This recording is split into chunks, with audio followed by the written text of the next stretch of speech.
Okay. This is Adrian Leeds with the Adrian Leeds Group, and I'm here with Brian Dunhill from Dunhill International Financial Planners and Kelly Cutchin with Moneycorp Currency Specialists. Patty Sadowskis is on as well, who will be monitoring your questions. So welcome to the North American Expats in France Quarterly Financial Forum. This is our fourth quarter. We do these every quarter, and we will have them in 2025, and we'll be announcing those dates in the next few weeks. But today we will be discussing money logistics, banking, and daily money issues. Brian is going to go ahead and, who is our co-sponsor, he's going to go ahead and give us an introduction before Kelly gets to speak more specifically about transferring your funds from dollars or Canadian dollars or any currency to euros especially when you're making a purchase in France. So let me just give you a little bit of housekeeping. Please put your questions in the Q&A. Patty will be trying to answer some of them as we go along, but we are going to end the session a little early and with enough time to do a Q&A so that Kelly can answer the questions for you. Brian and I will also be there to do that. And please keep your questions on topic. So, Brian, welcome. Get started. Thank you so much, Adrian. We'll just jump right into the deep end and dig in on Donald Trump winning the election. We won't get so political on that vantage point, but what I really want to talk about is what it's going to do to affect currencies. Kelly's going to be able to walk you through how to get the currency over there at a good rate. But what we want to talk about is what we would expect from the US dollar potentially under a Trump presidency. And to back up on that, we have to look at some of the most important policies that he's talking about. Now, talking about and implementing are two different things, especially when it comes to Donald Trump. Doesn't implement most of the things that he's actually put together, but some of them are important because they impact his back pocket, and therefore he will probably implement them. The most important of those is most likely the tax cuts. So there's 5 policies that really will probably influence inflation on the American side, which are essentially breaking down the tax cuts, which expire in 2026, and therefore will most likely get renewed. More government spending. We've seen the increased deficit. Trade policies, essentially 100% tariffs on Chinese goods and also European goods as well. Deregulation, the energy policy, and what he might end up doing with the Federal Reserve as well. That was 6. I said 5. I apologize. I'll learn how to count one of these days. Now, all of these policies are potentially inflationary if they're all implemented. And the reason why inflation is so important is if inflation rises, I would expect interest rates will have to stay higher and higher for longer.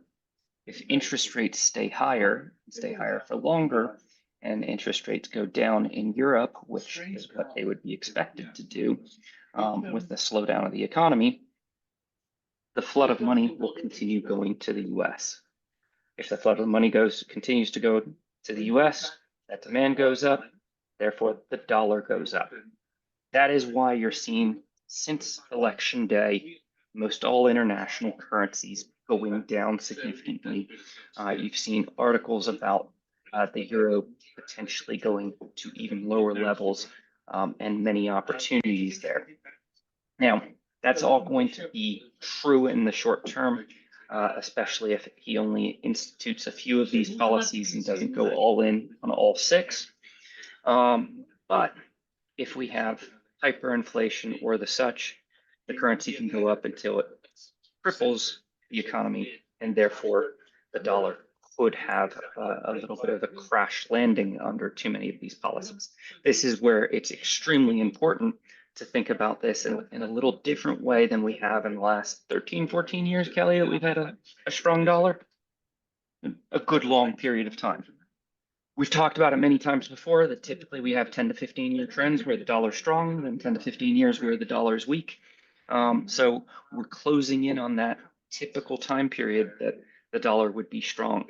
And that's where I will remind you, even though basically saying this is going to lead to dollar strength for a period of time unless it goes too far and falls apart. The key way to manage risk is through diversification. And what does diversification really mean? In this scenario, it's having diversified currencies. So it might mean having a lot of stock exposure in the United States and maybe a property, a house, or something of the sort in Paris or the south of France, so that you get some euro exposure and get that mix in between. But take advantage of these different cycles as they move forward, and diversify out that risk to where you want to be, because it could be a rocky ride over the next couple of years. Dollar moving higher and then hopefully not having a crumble point like we've seen in the Nixon administration and the Reagan administration, of which both of them Trump likes to try to emulate.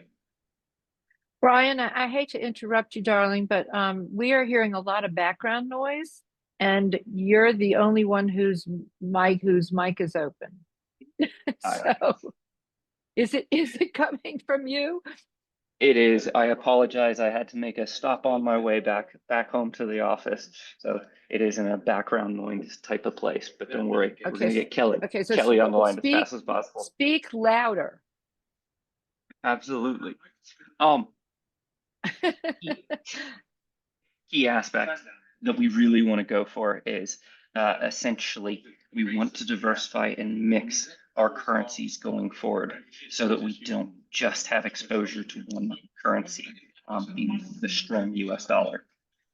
And that's where the most important question is, how can we get diversification in different currencies? And I'll pass it over to Kelly to talk about that. Okay, but I have a question before you pass it over to Kelly. So, absolutely. Okay, so basically, if right now the dollar is really strong and you expect it to get stronger, yes? In the short term, yes. In the short term, yes. Okay. And then now I know what Kelly's going to explain, because we have a situation now where the notarial taxes and fees are scheduled to increase by 0.5 point in June of 2025. So for people who are considering making a purchase of property in France, they might want to try to do that before the notarial taxes, get more expensive. Okay, so within the next 6 months. And at the same time, if they're planning on making that purchase, then they're going to want to take advantage of the current rate of exchange. So I'm just going to throw that out there, because I know Kelly's going to be talking about the idea of buying forward. That's right. Okay, you guys ready for me to take it away? We are. Fantastic. Well, thank you as always for allowing me to join you and to participate today with your guests. Hopefully there's no background noise from me here, and I will go ahead and jump right in. So thank you again. Just real quick, everyone, my name is Kelly Cutchin. I am the country manager for Moneycorp here in North America. I have been with Moneycorp now going on about 19 years. And over the course of those 19 years, I say that I've helped people all over the world buy and sell real estate all over the world. So I'm excited to talk to you today about buying in one of my favorite places, that is France. A little bit about Moneycorp. We're actually a UK-based firm, and we've been trading in the foreign currency exchange industry since the late 1970s. Annually, last year, we converted about $90 billion worth of foreign transactions, foreign currencies. And that's important for you to know, in a sense that Moneycorp is able to buy our money at the same rate of exchange that the big banks are buying currency at, and that is due to the volume of currency that we are purchasing per annum. We've got teams all over the world, and I always say that there's not many industries that are regulated as much as the foreign currency exchange industry. So the fact that we've been in business since the late 70s, I think really speaks to our compliance and ability to make sure that we are friends with all of the regulators by ensuring that client funds are safe, and just that we are doing everything above board. So you are safe using Moneycorp. Our clients have great things to say about us, and we've had the privilege of working with some fantastic partners throughout the globe who trust Moneycorp to assist their clients. So we're grateful, obviously, to have received many awards. We do always tell clients, do your due diligence, shop around, ask your questions, and don't hesitate to reach out to me if I can help in any way with supporting those. I'm one of your clients for many, many years, and I can attest to all of that being true, by the way. Thank you so much, Adrian. So here in red, we kind of just wanted to demonstrate some of the geographic locations that Moneycorp has a physical presence in. But I did just want to mention quickly that you never have to visit us in person, although we'd love to share a coffee with you if you ever in my area. But everything that we do is over the phone and online, but we are a global organization. We can trade over 120 different currency pairs. So whilst this discussion is specific about France today, if you end up needing a different currency, that is something that Moneycorp can certainly assist with.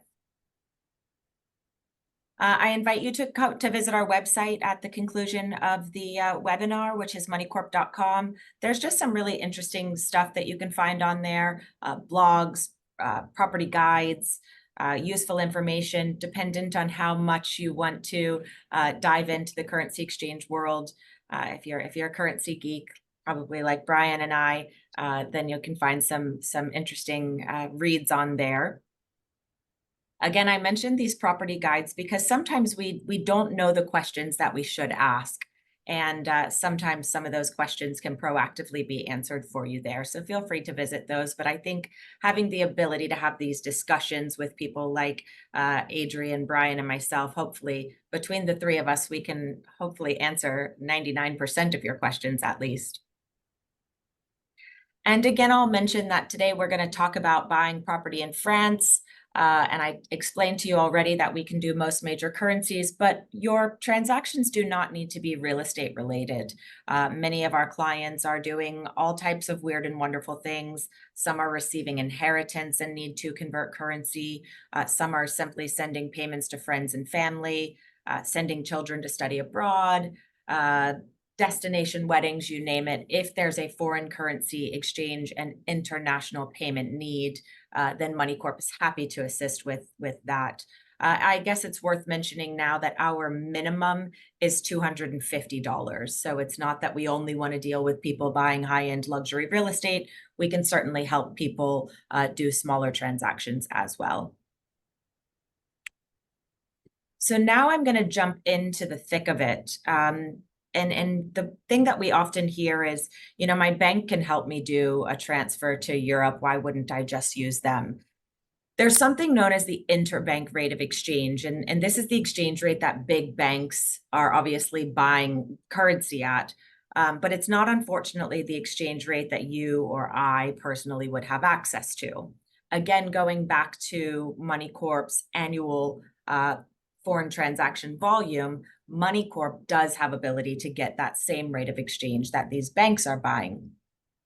The difference is what happens with the banks is they charge a margin or a spread or a markup, whatever you want to call it. And unfortunately, in the US, the margins are pretty significant. It's not uncommon for a US bank to take a margin or a spread of anywhere from 3 to 5.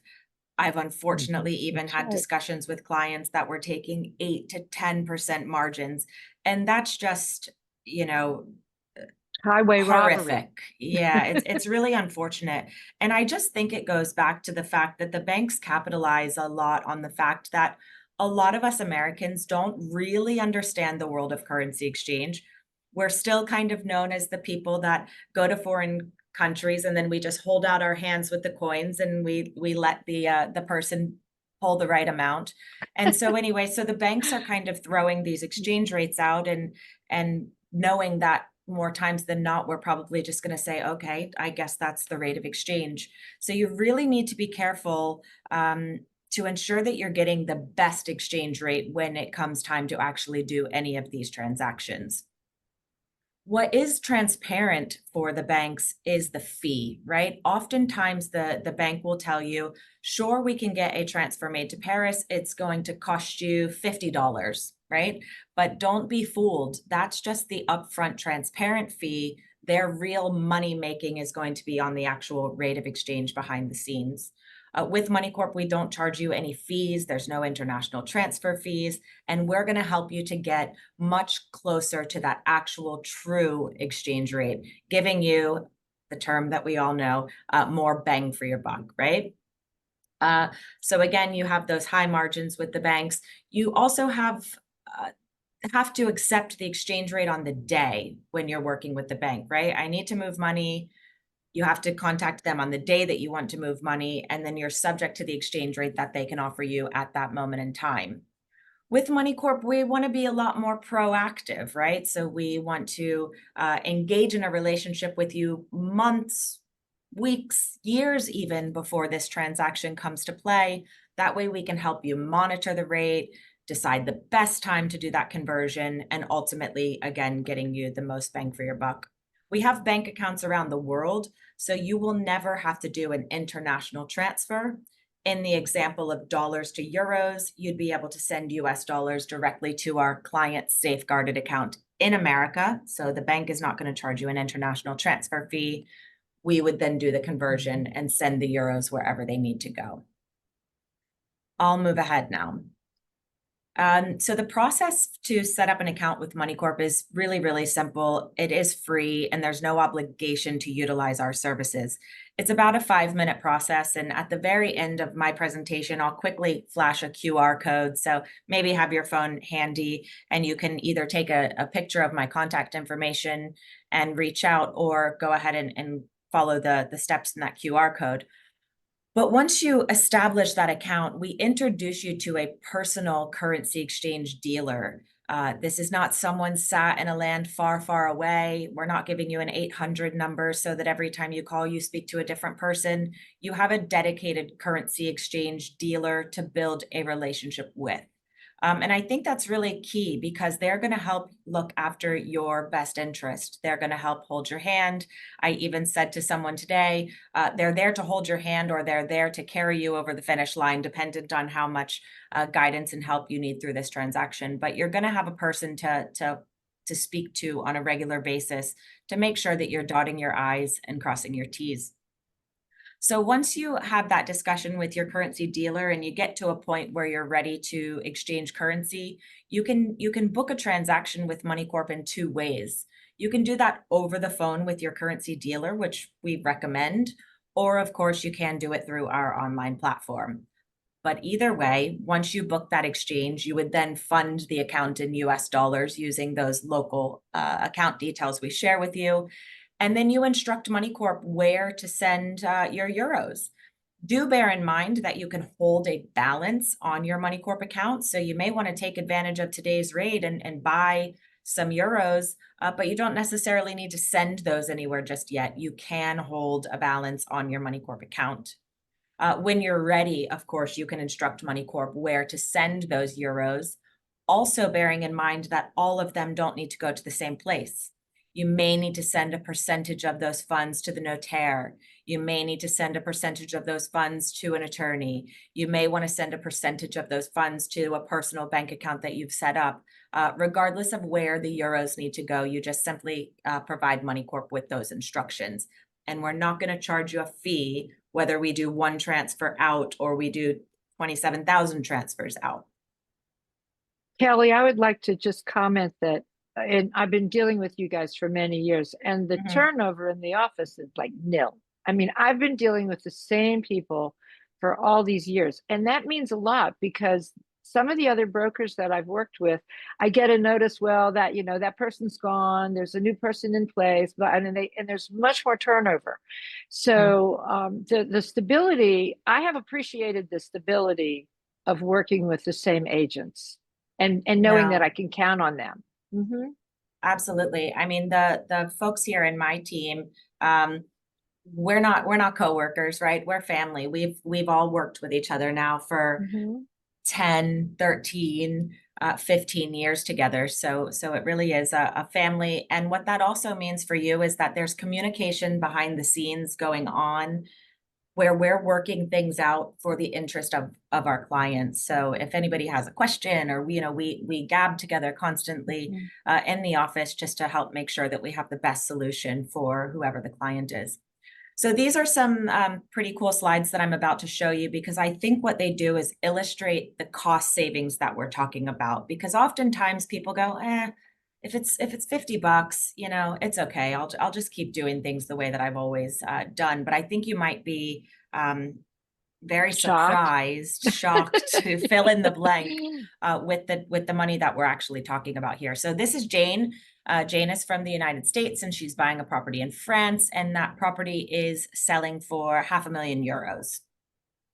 So if Jane were to go to the bank today, she may get an exchange rate of 1.10, right? Which means that that property is going to cost her $550,000. Exact same moment in time, if Jane were to contact Moneycorp, and I did prepare this slide yesterday, so we're actually slightly better than this at the moment, but you see the exchange rate here being 1.06, right? So the exchange rate difference from 1.06 with Moneycorp to 1.10 at the bank means that we're going to save Jane $20,000. So you can tell the bank to keep their $50 international transfer fee, but you're not going to let them keep this 20,000 here. So it is really, really important that you are using someone that specializes in currency exchange to, again, help you get significantly more bang for your buck. And this is a very common illustration here. This isn't, a one-off. This is a very regular thing that occurs. No, it happened to me very recently. I had a situation where I had to send the money from the notaire back to me. Okay, it's a long story, but anyway, I had to send the money back to me. Then I had to distribute the money differently, and then I had to send it back to the notaire. But there was a 2-week difference, and the rate went from $1.08 to $1.12 in that 2-week period, and in the exchange, it cost me more than $21,000. Yeah, and and that was painful. That was painful. So I need to be smarter about it. For sure. Well, I think that your story there really kind of tees me up nice for my next slide here, because I think what we all know is that exchange rates fluctuate constantly. And we don't mean month to month or week to week. We mean kind of second to second. The exchange rates are bobbling around. And so your timing is really crucial, right? Do I transfer my money on Monday? Do I wait till Thursday? Do I wait till next week? Do I go ahead and do it now? There's a lot that goes into this to help make sure that you're converting your currency at the best possible time, at the best possible exchange rate within the time frame that you're working with, right? If you're closing in 2 weeks, well, we don't have a lot of time. But if you're in the early stages and you're not going to close for another 6 months, there's some time for us to really monitor things to make sure that you convert at the best possible time. So on my next slide here, we're going to talk about Jane again, and she's still purchasing a property in France for €500,000. But what I wanted to illustrate for you here is some of the exchange rate volatility. So in September, we were converting about 112, right? So that property was going to cost her $560,000. That's what happened to me. Maybe, okay. Right? All right. But rewind a little bit. In April, we were down at 1.06. So the illustration here is to show you that exchange rates do fluctuate, but to point out that Moneycorp has the ability to lock into an exchange rate for up to 2 years. So had Jane been a bit more proactive here, we could have locked into the rate at 106, and she wouldn't have been bothered that the rate climbed to 112, right? She would have been locked in, and the property would have cost her $530,000 instead of $560,000. And had she been really organized here and been in touch with us even earlier on, back in October, we had a rate of 104. So we could have again locked into that rate, meaning that same property that's not changed in price would have been a cost of $520,000. So this is what I'm talking about in the relationship you want to establish with your currency dealer. because we want to help you decide, do I lock in now in October? Do I wait to see how things progress come April? And those are all kind of discussions that your currency dealer can help you sift through.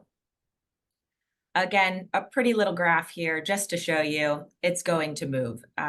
You know, it's moved a lot this year. And I think the bottom line is it's going to continue to move. There are, of course, some beliefs that the exchange rate, the dollar, is going to get stronger, I believe, in the short term.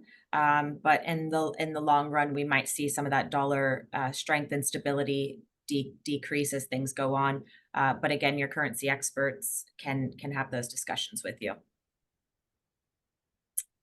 People often ask me what impacts the exchange rate, and there are so many things. I'm sure Brian can attest to this, right? But you have things like political stability, interest rates, inflation, elections, right? I always tease people that the only thing that maybe doesn't impact the exchange rate is like what I'm going to have for dinner tonight, because really there are so many things that go into this. And that's why it is important to not try to decipher all of the information on your own, but to work with a company that can kind of digest the information and provide you with the bullet points to help you make the right decisions.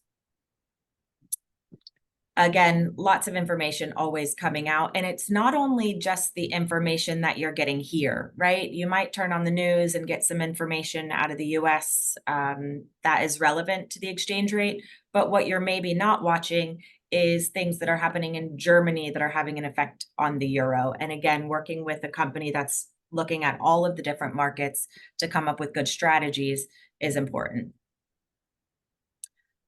Like I said, I wanted to share my contact information with you. I'm sure the guys can attest to the fact that I'm always available. You can email me, call me. I am very responsive. My team and I are always here to help.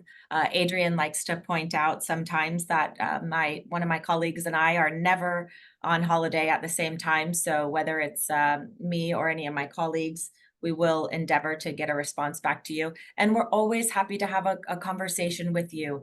No questions are too silly. We have been doing this a long time. It's unlikely that you're trying to do something that we've never heard of, but regardless, would love to have those conversations with you. So don't hesitate to reach out. It's not bothersome whatsoever. And as I promised, I wanted to flash this QR code up quickly. Whether you're in the process of viewing properties right now, or it's something that you might do in a year, don't hesitate to register for the account. As I mentioned, there's no cost or obligation. You can at least have that preliminary introductory call with one of our currency exchange dealers. Or if you actively need to convert currency, we can get this up and running for you in less than 5 minutes. So I'll go ahead and pause there. I'm sure there's some questions. I think I saw a hand go up anyway. I'm going to start, yeah. though. I have a couple of questions or comments before you open the Q&A. First of all, thank you very much, because your presentation is amazing. No, seriously, because it's so clear and precise. Your contact information is also on our website. So if anybody does contact your team, please let them know that we referred them over to you. That's one thing. But I want to go back to the buy forward, because you didn't use the terms buy forward. You talked about being able to lock in a rate, but the term for that is actually buying forward, right? That's correct. So there's effectively two types of contracts. There's a spot contract, which means I want to do something right now on the spot. And then the other is a forward contract. And that forward contract is what allows us to lock into today's exchange rate for a future date of delivery. And that's where I screwed up, because when I moved that money back and forth, if I had asked my agent, okay, I'm going to need to move this money back again in a few days or a couple of weeks, I should have locked it in. We could have so that I wouldn't have had that 4-point difference. Correct. Right, because they wouldn't have known. It wasn't something they would have known intuitively. I would have had to explain the situation. But yeah, I probably could have prevented that problem myself. Mm-hmm. So I think just to go on, pivoting to kind of what the situation, which a lot of the viewers are probably interested in, is moving money from the US to Europe and what that forward contract would entail. The good news is with the forward contract, let's say that you love the exchange rate today, it's 105, you want to lock in, you would only be required to send Moneycorp a 10% deposit, Right. which is very useful to a lot of people because they may not have all of the dollars available at this moment in time. Perhaps they still need to sell a property, or they're waiting to receive funds from something else. But also it means they can keep the other 90% of their funds in interest-bearing accounts or whatever other earning accounts that they may have.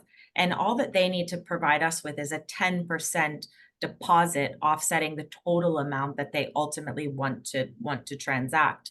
And then of course, at that future date, when they go, all right, it's that date is here, I now need those euros, then they just send us the other 90% deposit or the balance, and they're not bothered that the rate at that moment in time has jumped to 120. They locked in at 105. Right, that's right.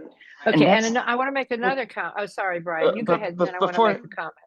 Yeah, definitely. But I think to add on to what Kelly's saying, that's really important because interest rates in the United States are way higher than they are in Europe. So you might be earning 4.5% on a US CD, but you might only earn 1.5 or 2% on a European bank deposit, if you can even get that. So only having to put 10% down means you can continue earning that interest at a much higher level. 100%. Okay, now I want people to also consider moving. There are people who are also selling property in France, okay? And the notaire will send, let's call it $500,000. They send that money to their French bank account. Well, a lot of our clients who've done that immediately think, well, I need to repatriate it, right? I just send it back to the States at whatever the rate of exchange is at the time. And I often, recommend to our clients that they not do that, that they leave it sitting in their French bank account until there is a good rate of exchange for them in the reverse, right? So, when the dollar's a little weaker and they need to repatriate it, they can make a little more money that way. Adrian, so how long can it sit on your account? That's the question. It's how long really important to go into one thing that you've just mentioned. People can leave money in their Moneycorp account indefinitely.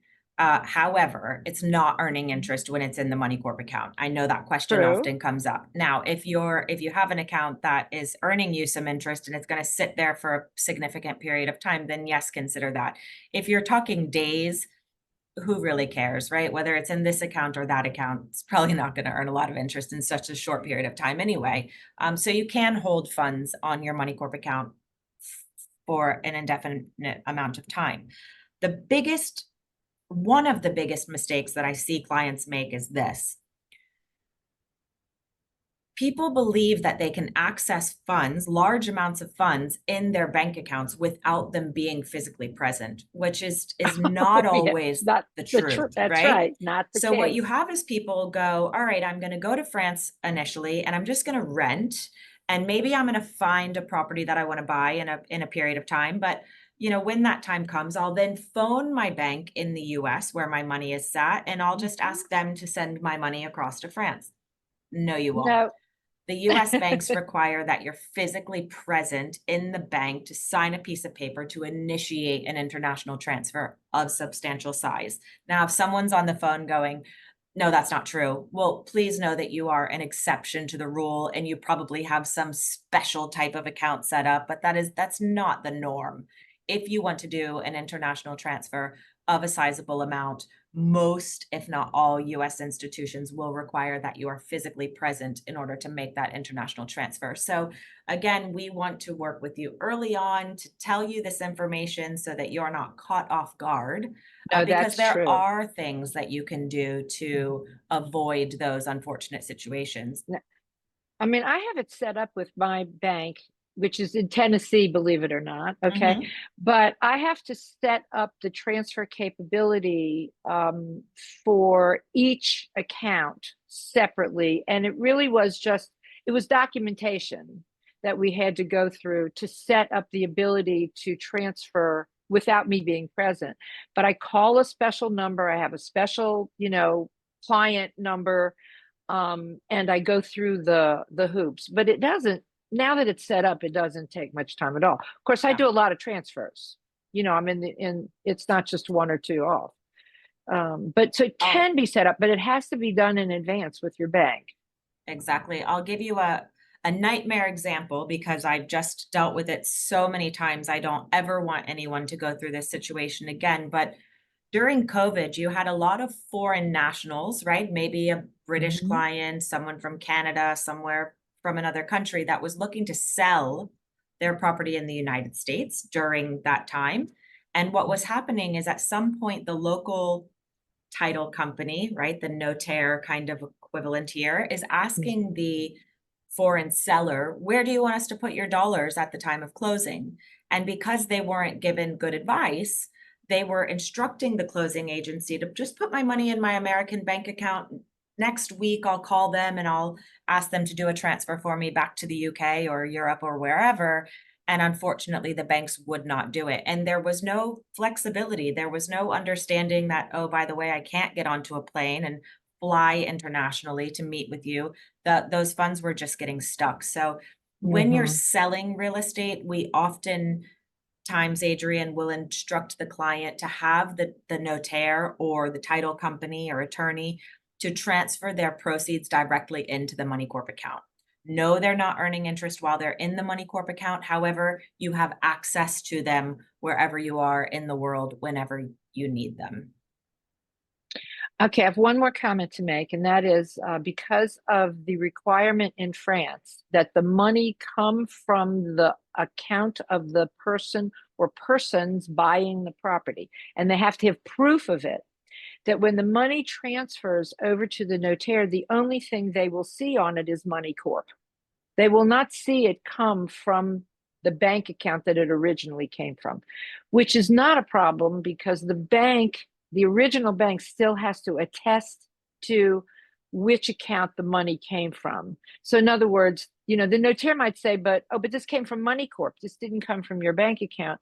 But it really is a simple process of getting what's called an attestation from the bank that specifies which account the funds did originally come from.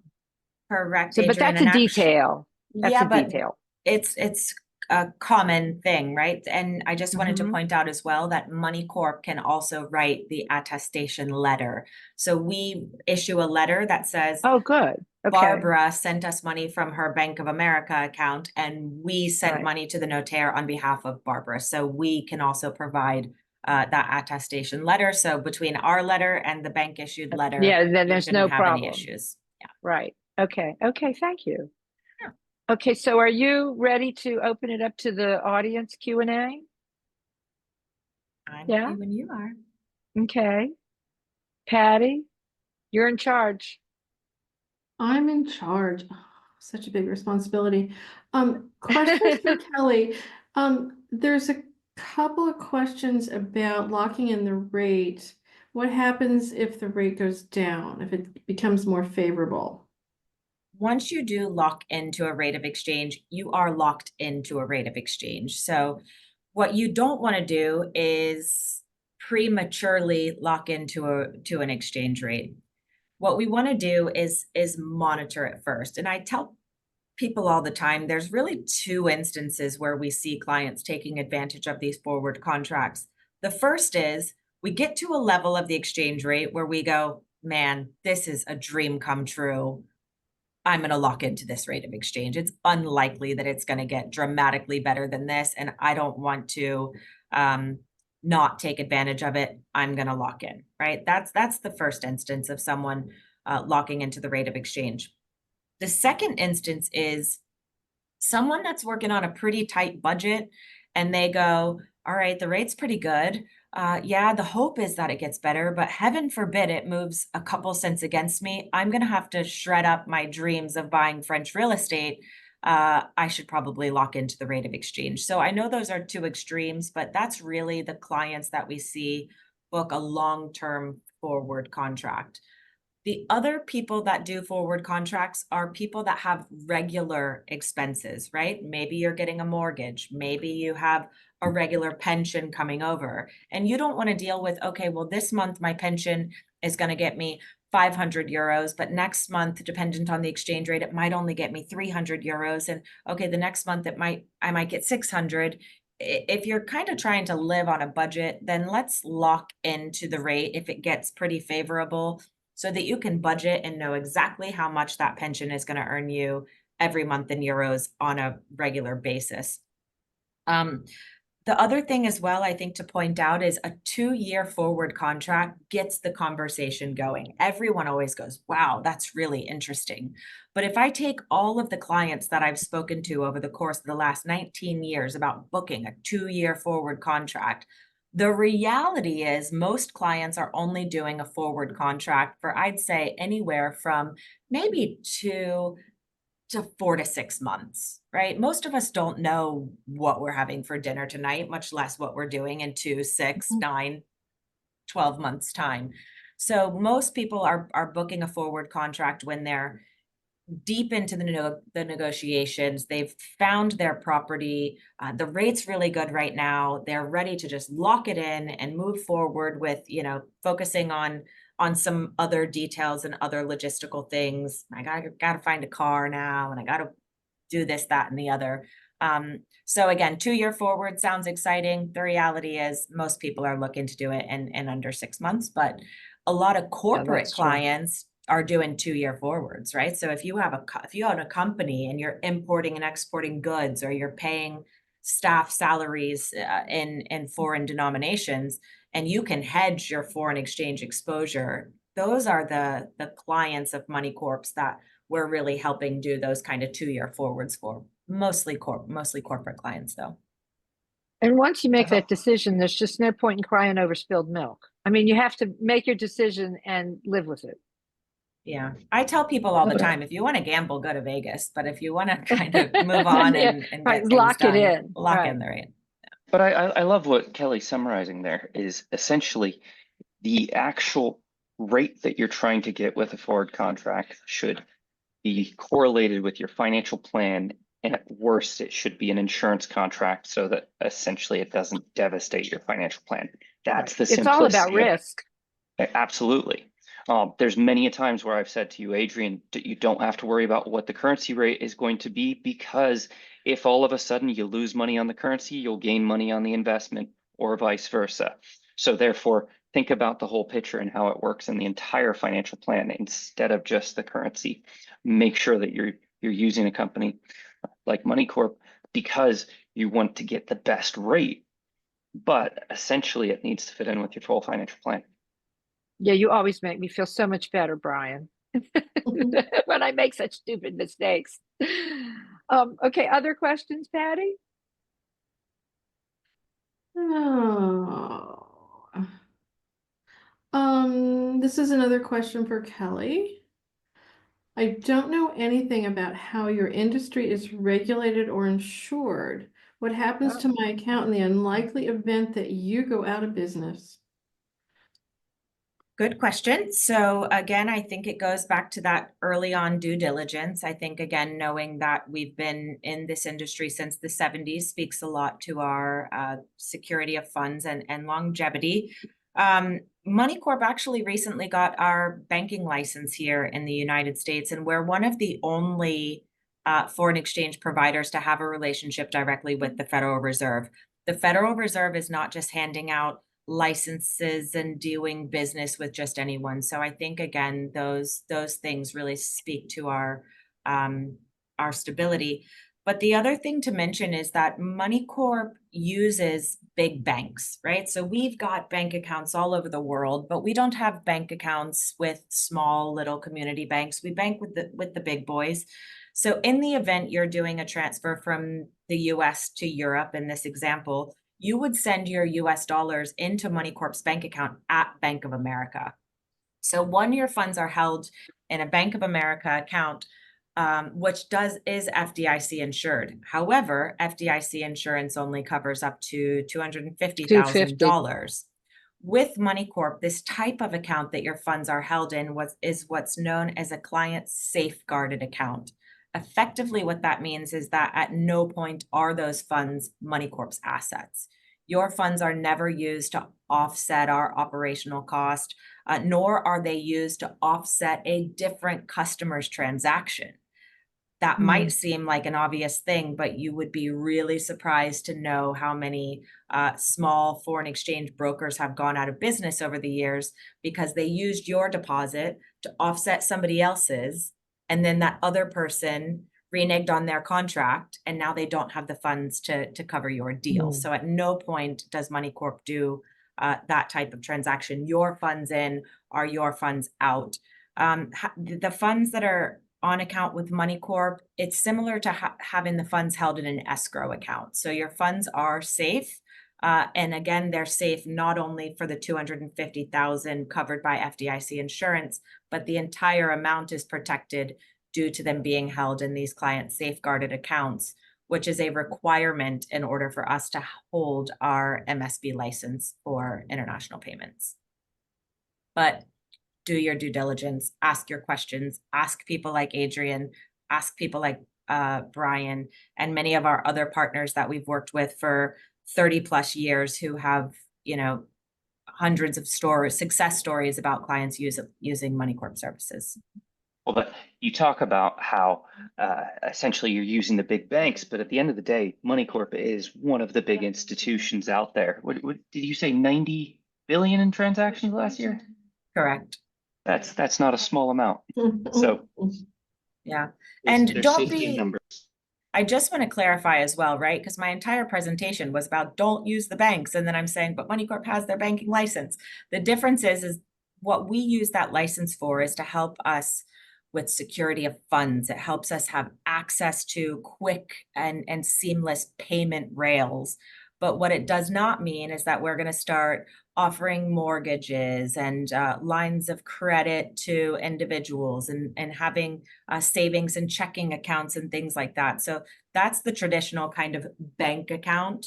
Moneycorp has this banking license so that we have access to some of the same products and services, but we're certainly not in the business of a traditional bank.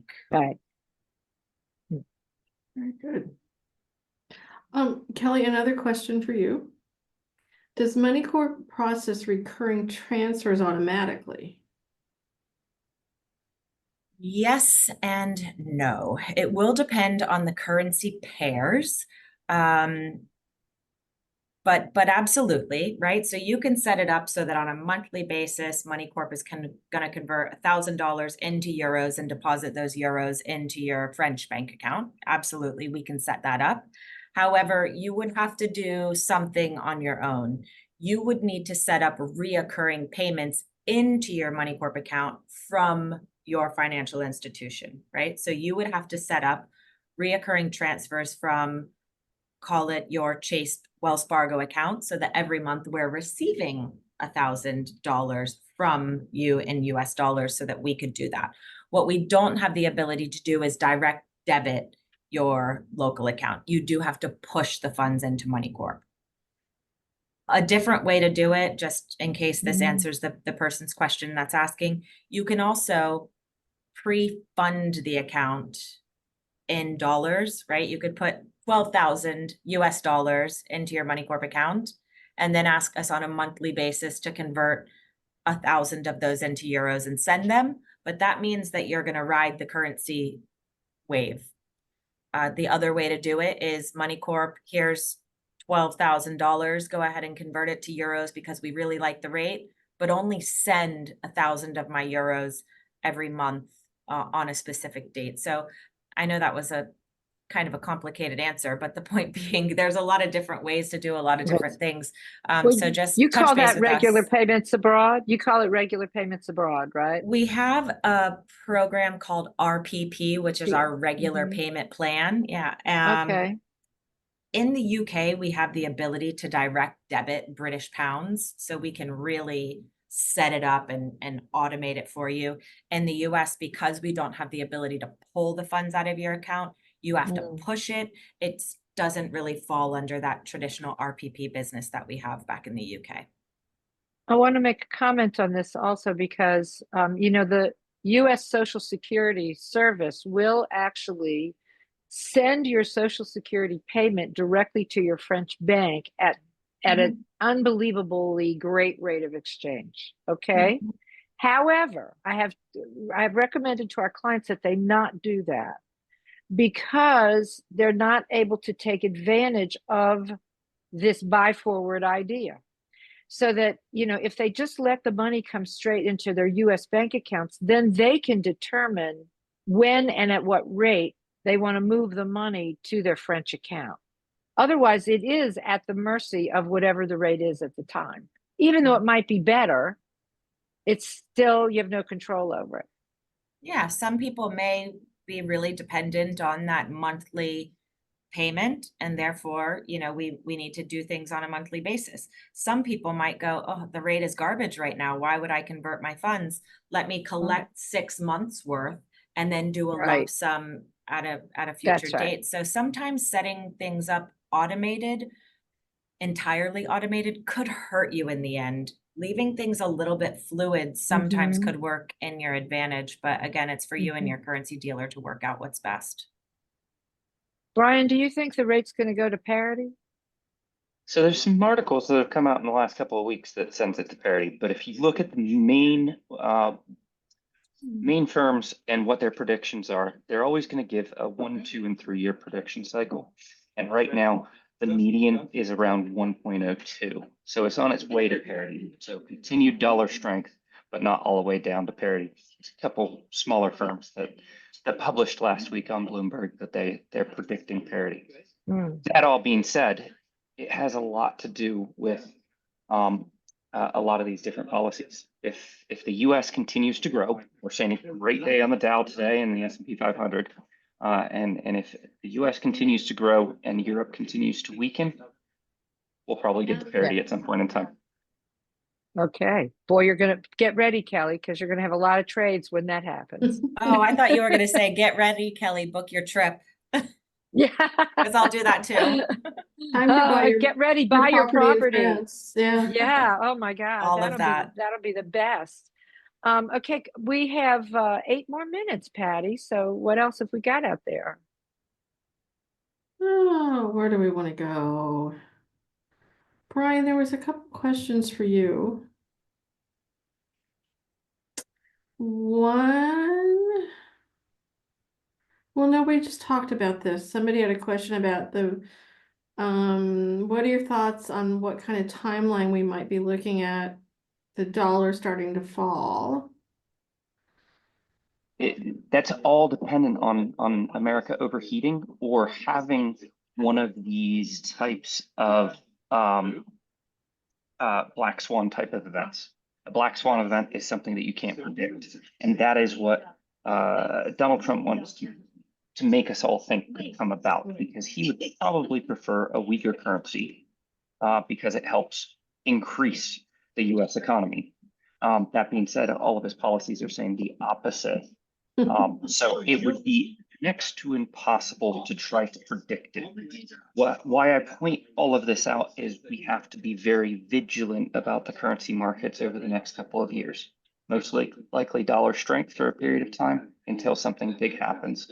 We have to remember back in the 80s, the big thing was the Plaza Accords, which basically created the G5 and forced all of the other developed markets to sell off their US dollars and led to a good 10 years of dollar weakness. Nobody would have predicted that all of the major economies would get into a room, come up with an agreement that we don't really know what they agreed to, and now get together for nice big protests around the world every single, quite often, just to make decisions about how things are going on. Those are the types of things that we can't predict and we have to be aware of, and that would send us into a 10 or 15-year cycle. So, Thank you. And this is, I think, on a similar note. When Brian said we are closing in on that 10 to 15-year period of the dollar being strong, did he imply that it has been strong for the past 10 to 15 years and that we are nearing that historical cycle? So yeah, we're at that 13.5 year time period. That doesn't mean once it hits 15 years that it has to turn over. It's just to point out that these are typically 10 to 15 year cycles since the 1970s when Nixon went off the gold standard. And therefore we want to be vigilant again. I don't want to say 15 years, boom, it turns back to negative. It's just, that's been the history of the cycles. Okay, let's see what else we have.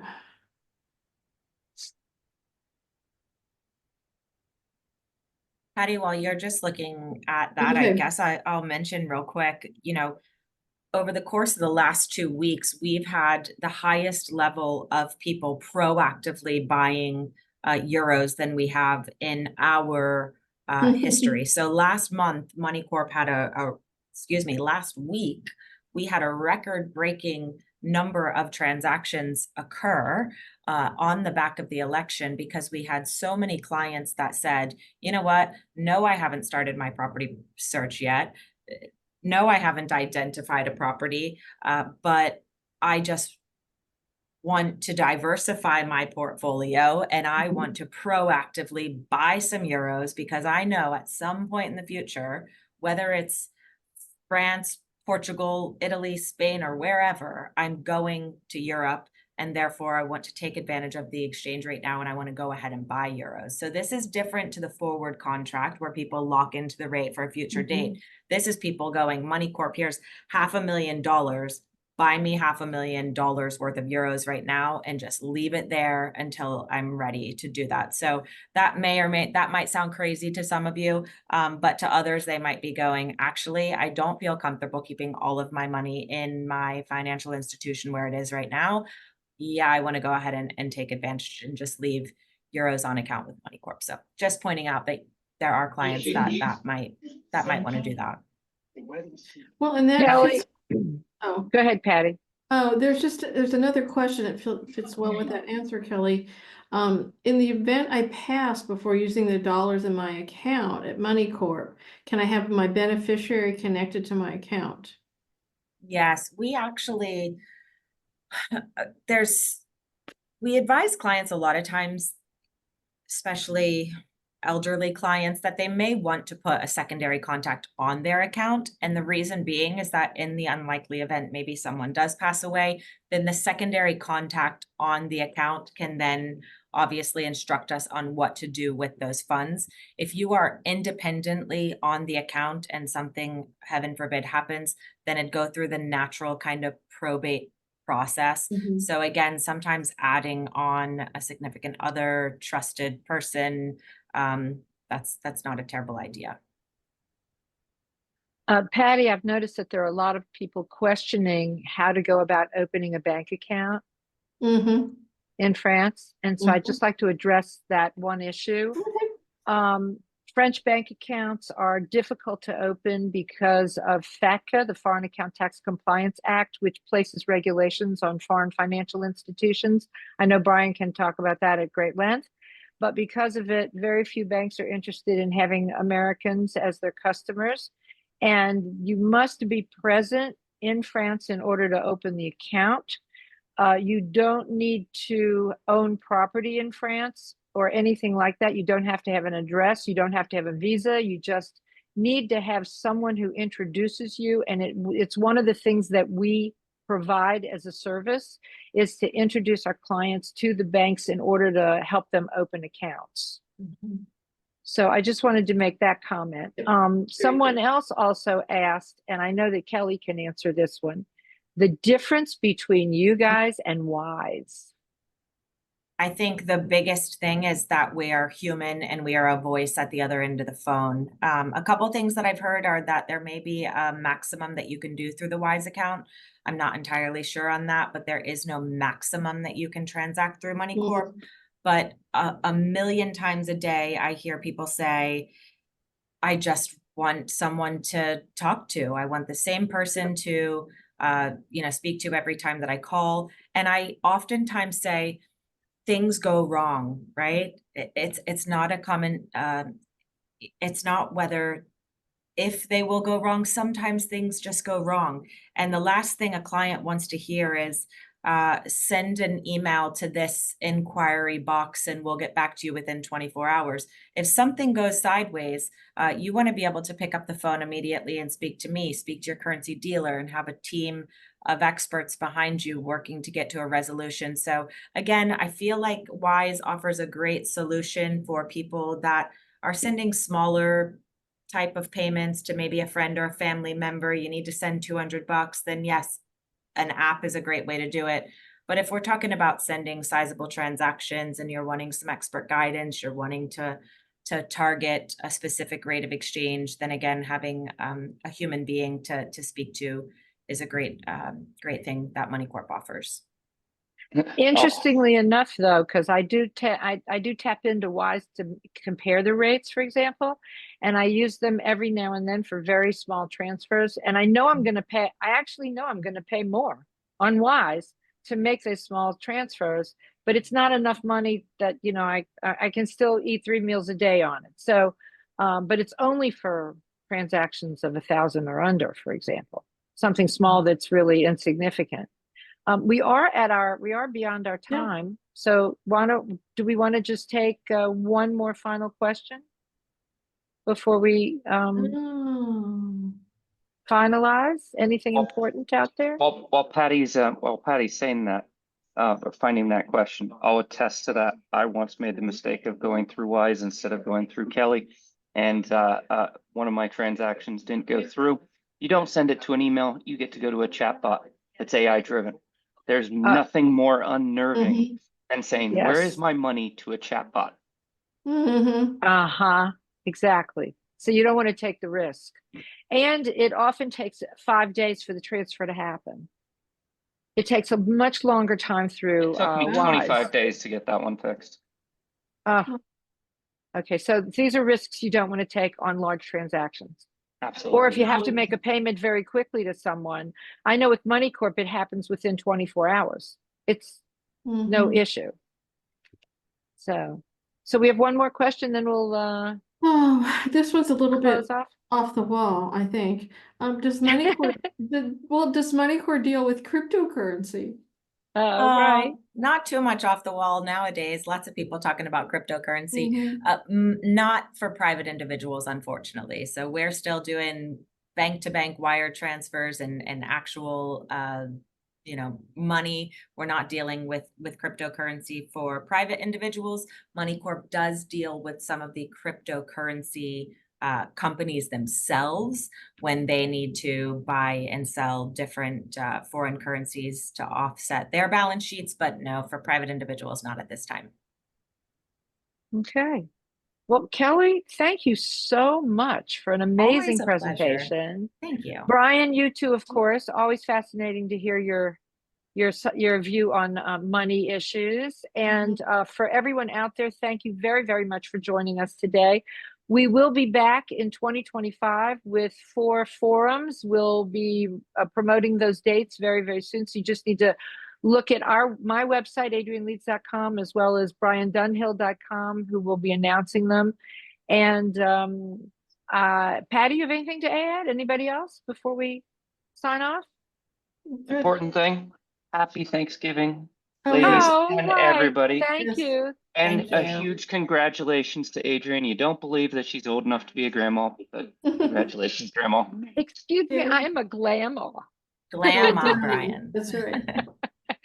Thank you I all always very learn much. something new every single time I see Adrian. Thank you for having Thank me. you, Adrian, always. Thank you all. See Thank you you, everybody. soon. Thanks for coming. Bye. Bye. Bye.